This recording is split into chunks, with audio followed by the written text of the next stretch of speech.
What up, beautiful nerds? Where are we? What is this place?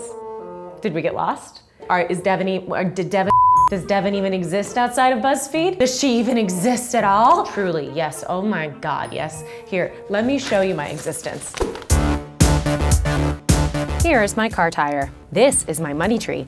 I give it an ice cube every week. According to the contract we signed at the Trader Joe's checkout, this puppy will be opening up a major cash flow any minute now. This is my body wash. This video is not sponsored. I actually despise the process of getting my nails done. I think it's because I find holding hands to be incredibly intimate, and I worry that my grasp reflex will take over while the nice lady is working on my fingers, and boom, we're gonna be interlocked in an affectionate finger agreement, and I'll have to go home and tell Pat about what I've done. Oh, by the way, I have a boyfriend. You're gonna capture me in a moment when I'm wickedly hungover. You're so cute and you love me. Oh, I do love you. His name is Pat. I believe that my sons are the reincarnated souls of two frat boys who died in a weird hazing accident and have come back as this ragtag cat duo. They're both dumb and sweet, and they talk incessantly when absolutely no one else is listening. And I believe if they could speak English, they would say something like, "Saw, dude," or "We aren't a frat, we're a fraternity." Someone else's cat beg and beg and beg and chirp and chirp and chirp for attention, and then once you give it to them, they bite you? You need therapy. Also, like a lot of frat boys I know, they both love butt stuff but will never admit it. This is our speaker system. We found them in a dump and they still work. In my household, board games are not just a hobby. And if you say that within these four walls, we will have no choice but to think you a simpleton. Board games and RPG, that's short for role-playing games, my friends, are how we separate the boys from the men. Are you down to palm a D20 and spend upwards of 4 hours referring to yourself as a rogue elf? Wait, no? Okay, please don't click out of this video. My most dad-like quality is wearing my pants up to my nips. I love it. The higher the waistline, the closer to our supreme overlord, I always say. Speaking of dads, I'm privileged and incredibly fucking lucky to have the sweetest man on the planet as my dad. My dad routinely writes me letters to stay in touch. I was obsessed with ladybugs as a kid, and I used to collect the dead ones in our home and display them on the mantle. Sometimes my dad will sneak a ladybug carcass into one of his letters. It's his way of telling me he loves me. My favorite spice is this Cajun cream sauce spice that I bought off a hipster in Portland. While I like to cook, in truth, I think I just like having the control of mediating how much of this spice goes into the food we're eating. Pat doesn't even taste the other flavors anymore, but he's willing to sacrifice other flavor profiles for our love. Yummy, but why? My second favorite spices are nutritional yeast and ranch seasoning. Thank you so much for asking. So thank you for staying to this part of the video. This is kind of like the thesis statement, so if you're an English nerd like me, buckle up. Here's the question some of you might be asking. Is Devin still on Ladylike? Yes, you beautiful sweet souls, I am still on Ladylike. Working on a team that has everything to do with female empowerment and body positivity, I get asked a lot. Yes, you in the back.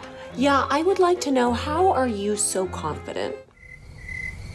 And to be honest, I don't necessarily feel that confident. Here, let me explain. I feel the most powerful when I'm working with my crew of 5 dazzling ladies and of course the handsome Mike Rose. Let's do the rundown. You have Chantel, who comes in with her alto voice and never loses her temper and can argue anyone into exhaustion. Oh, these little turds! Well, then there's Fred, who definitely does have a temper, but always lets it sit just below the surface. And because of that, everyone can feel how powerful she is and just how fucking cool she is. Then we have Kristen, the joke slayer, the queen of tongues. She will cut you off at your knees with her wit, so you better watch yourself. Jen is the master of surprise.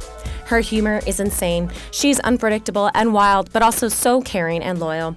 If she loves you, you'll know it, and it's a cool feeling. Finally, in the newest edition of our team, Prince Michael of the Rose family. He supports us in a lot of ways and never makes us feel bad when we make mistakes or get emotional or petty. He is a lad and not a lade, but he is a valiant lad. Anyone, and I mean literally anyone, would feel confident when they're surrounded by these beautiful people. But when I'm by myself, I know that is definitely like a what the fuck kind of answer, and I've done a lot of thinking about it, and here's what I think the deal is. I don't necessarily feel confident all the time, but I do feel loud and opinionated all the time. Let's cut to all the times that I've yelled out an opinion that I wasn't necessarily confident in. Oh, okay. The first Thor movie is the best movie in the Marvel Universe. So yeah, I used to be able to do a horizontal split, so if you give me like 20 minutes, I'm positive that I can get it back. I'm 50% Irish and 50% Polish, so that means that I can drink literally anyone under the table. If she doesn't do her dishes, I swear I'm gonna change the Wi-Fi password on her. Not like I'm a different person on Ladylike necessarily, it's just that I feel buoyed up by them. I'm not about to use this platform to tell everybody how they can be their best self, because I personally don't think that your best self exists. I think that we're growing and evolving all the time. Nor do I think that this channel should be a pursuit of perfection, because perfection is boring. All I can do is be better. So, in this channel, I'm gonna be trying new habits, new challenges, new experiences, and new healing modalities that I found late at night on Instagram. And I'm gonna try it all, so that you don't have to, unless you want to, in which case, go for it, I support you. This is Devin, but better. Oh my God, they're not gonna kick you out of a bar for dancing on a table.